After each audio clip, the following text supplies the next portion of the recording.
Sveiki, su jumis sveikinasi laida Lygios galimybės Lietuvoje. Radio laidų ciklas lygioms galimybėms ir nediskriminavimui skatinti parengtas įgyvendinant socialinės apsaugos ir darbo ministerijos finansuojama nacionalinio lygybės ir įvairovės forumo nediskriminavimo ir lygių galimybių skatinimo projektą. Nacionalinės lygybės ir įvairovės forumas tai nacionalinis bendradarbiavimo tinklas, vienijantis nevyriausybinės organizacijas, atstovaujančias diskriminacijos atžvilgių pažeidžiamas gyventojų grupės, siekiant bendrųjų tikslų kovoje prieš diskriminaciją, lyties, negalios, seksualinės orientacijos, amžiaus, religijos ir įsitikinimų, rasės ar etninės kilmės pagrindų. Forumo nariai veikia kartu tam, kad lygybė ir žmogaus teisių užtikrinimas Lietuvoje taptų realybė tiek valstybės politikoje, tiek praktikoje. Šiuo metu nacionalinio lygybės ir įvairovės forumo veikloje dalyvauja 6 skirtingos pažeidžiamas visuomenės grupės atstovaujančios organizacijos.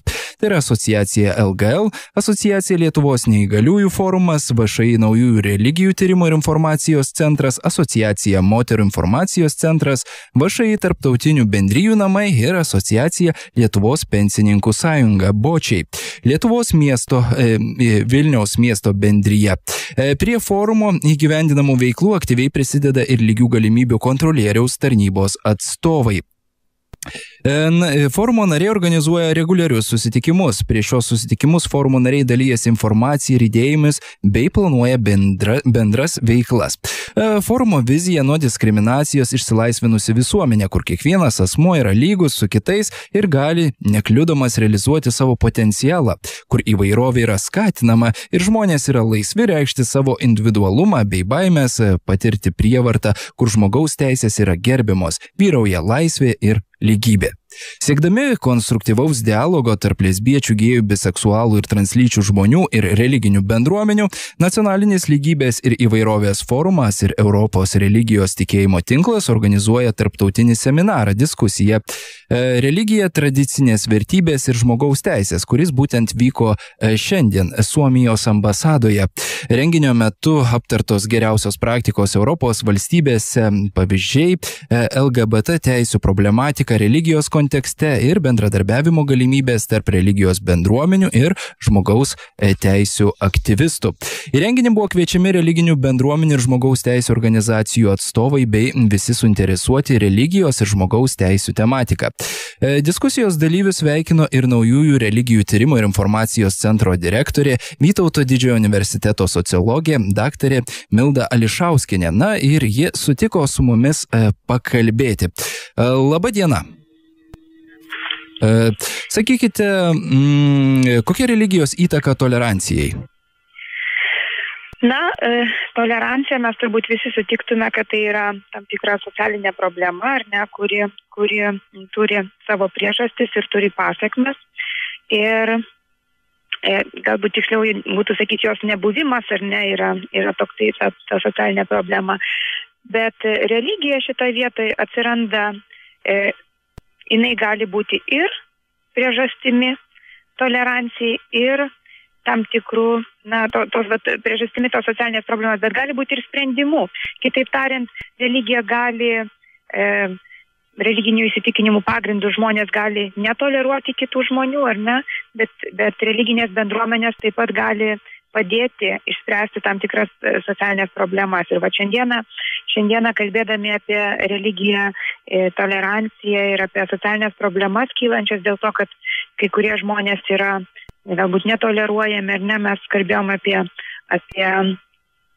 pabėgėlių srautą, kuris pasiekė Europą ir kalbėjom, kad aišku, pabėgėlių srauto tos diskusijose visose vyrauja tokia vienas iš diskusijos leitmotyvų, kad ateina kito tikėjimo žmonių srautas liktai į šalį ir tai yra matoma kaip grėsmė, ar ne, tai galima sakyti, kad įžvelgiama, kad problema yra islame.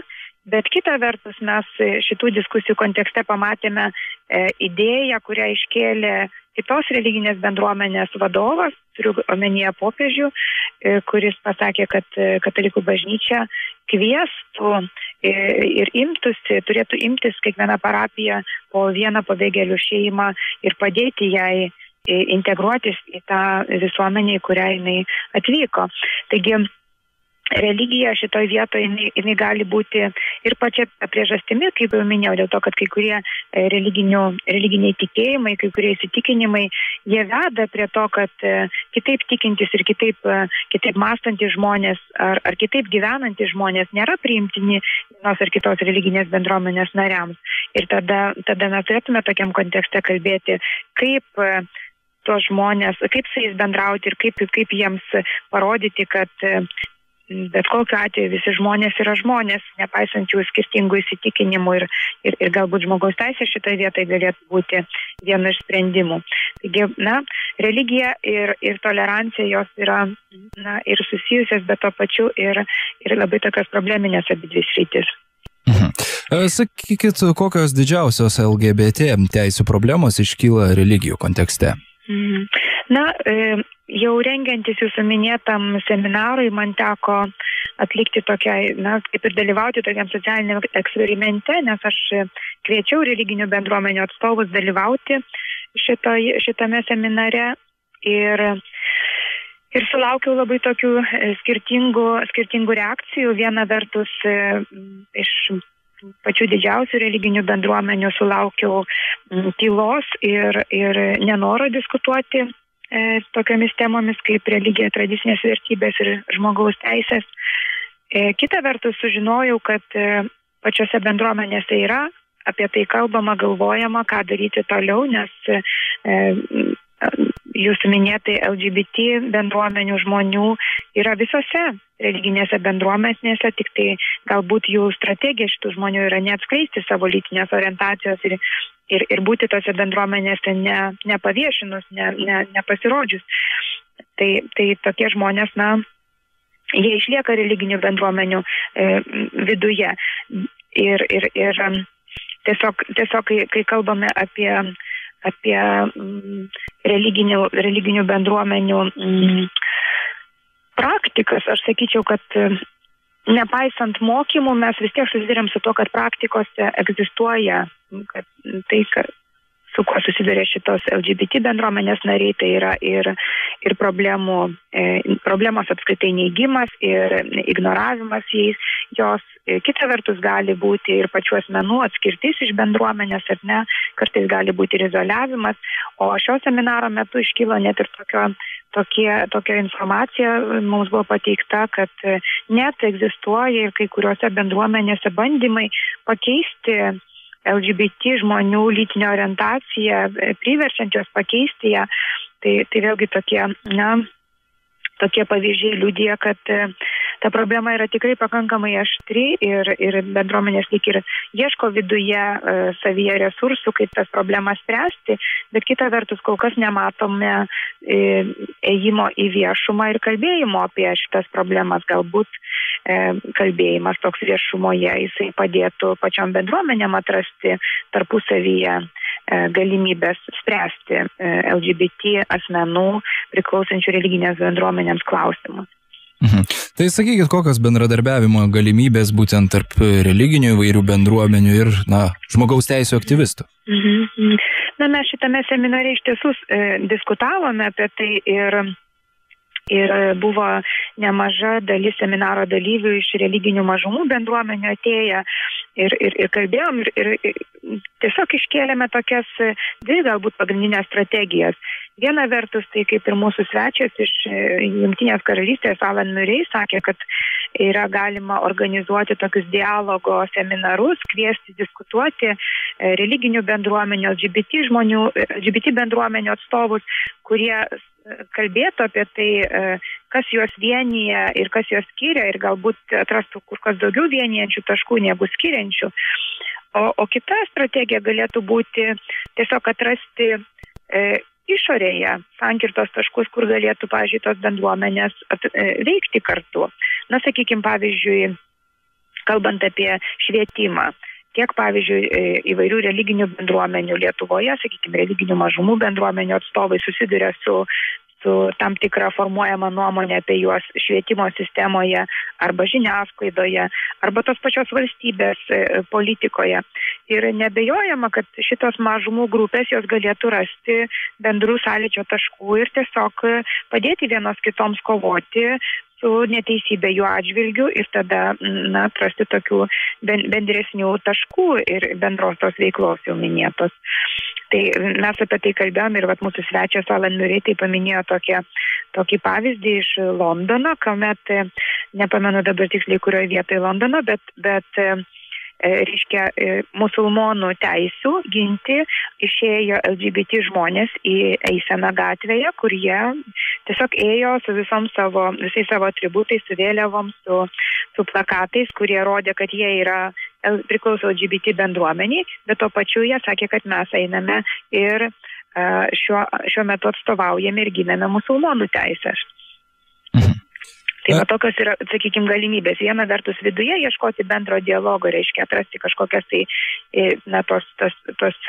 išdiskutuoti tiesiog, pavyzdžiui, kas dėl ko mes sutarėme, dėl ko nesutarėm, ar ne, ten, pavyzdžiui, ar pritarimas yra dėl to, kad žmonės negali būti diskriminuojami, ar ten pritarimas yra dėl to, kad žmonės turi būti toleruojami, ar pritarimas yra dėl to, kad žmonės gali turėti teisę rengti viešas eisenas, pavyzdžiui, ar ne. Galima atrasti šitų bendrų sąlyčio taškų ir kažkurioje vietoje jau susiformuotų turbūt tam klausimų sąraše ir klausimas apie tai, ar galimos yra partnerystės tos pačios lyties asmenims, ar pritarė abiejos bendruomenės, ar pritarė santuokom tos pačios lyties asmenims. Ir tuomet aišku, kad atsirastų ir nepritarė šitam, bet būtų aiškumas kažkoks tai ir ne, ties kuriais klausimais konkrečiai mes nesutarėme vienos ir kitos bendruomenės. Tai čia tokia galimybė yra ieškant dialogo. Sakykit, noriu pradžioj dar klausytojams priminti, kad girdite laidą Lygios galimybės Lietuvoje. Apie religiją, tradicinės vertybės ir žmogaus teisės su mumis kalba Naujųjų religijų tyrimo ir informacijos centro direktorė, Vytauto Didžiojo universiteto sociologė daktarė Milda Ališauskienė. Renginio metu buvo kalbama apie gerasias praktikas Europos valstybėje, ir tuos pavyzdžius. Sakykit, kokiose valstybėse jie yra dar be jau jūsų kelių minėtų pavyzdžių ir kokie jie yra? Iš tiesų, mūsų kolega iš Europos religijos ir tikėjimo tinklo, tai jisai paminėjo tokį įdomų pavyzdį, kuris, sakykime, galėtų būti kaip pavyzdys Lietuvai, kadangi Lietuvoje dauguma gyventojų save priskiria katalikų bažnyčiai, tai jisai minėjo Maltos atvejį. Ir Malta taip pat Maltoje dauguma gyventojų priskiria save katalikų bažnyčiai, tačiau LGBT bendruomenės žmonių teisės yra užtikrinamos tenais ir įstatymiškai yra įtvirtintos ir partnerystė ir žodžiu, visos kitos teisės, kurios yra jiems svarbios, ten yra užtikrinamos ir šita bendruomenė nesijaučia ten diskriminuojama. Tai, sakykime, toksai seminaro metu nuskambėjęs pavyzdys, toks, sakyčiau, turbūt aktualiausias Lietuvai, nes turint omeny, kad Lietuva yra dauguma gyventojų save laiko katalikais, tai mes turėtume turbūt pirmiausia žiūrėti į tas šalis, kurios turi panašią patirtį religijos srityje ir kaip jos gyvendamos tokiame kontekste religinėme, kokius jos sprendimus priema LGBT bendruomenės atžvilgių. O šiaip tai iš tiesų yra labai įvairios tos praktikos ir reikia pasakyti, kad buvimas, tai, kad vienoje ar kitoje šalyje yra katalikiška dauguma gyventojų, tai dar nereiškia, kad LGBT bendruomenės narių situacija tenais bus vienoda. Tiesiog tą reikėtų suprasti, kad valstybės skirtingai, nepaisant to fakto, kad yra katalikų dauguma, skirtingai traktuoja LGBT bendruomenės narius ir kartais šitos bendruomenės atžvilgių iš tiesų siekia didesnės teisybės ir palaiko ją ir užtikrina šitų piliečių teisės ir laisvės. Tai aš taip suprantu, kad didžioji iniciatyva turėtų eiti iš valdžios atstovų, ar ne? Na, iš tiesų valstybė turi įrankius tam, kad įtvirtintų vienokias ar kitokias gerasias praktikas. O vėliau jau yra, reiškia, pačių žmonių ir jų santykių klausimai, kaip tos gerosios praktikos pasiekia tą jau žmonių santykių lygmenį, ar ne? Bet valstybė, jeigu mes taip idealiu atveju mąstytume, kad valstybėje